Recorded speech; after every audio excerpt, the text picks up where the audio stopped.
The Lodhran Gymkhana Club made significant strides with the groundbreaking ceremony of its mega multi-purpose building.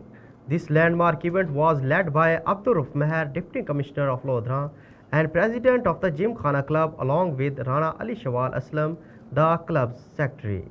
The Board of Governors was well represented with the members like Muhammad Arbab Abbas, Rao Muhammad Shoaib Haris, Salim Shehzad Chauhan and Chaudhry Ali Hassan in attendance.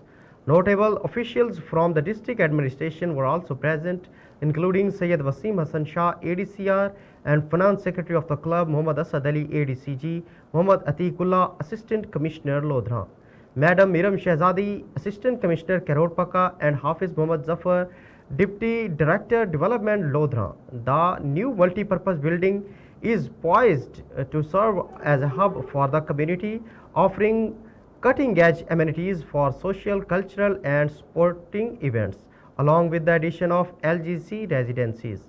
This development makes a significant contribution to Lodhran's social infrastructure, enhancing community engagement and interaction.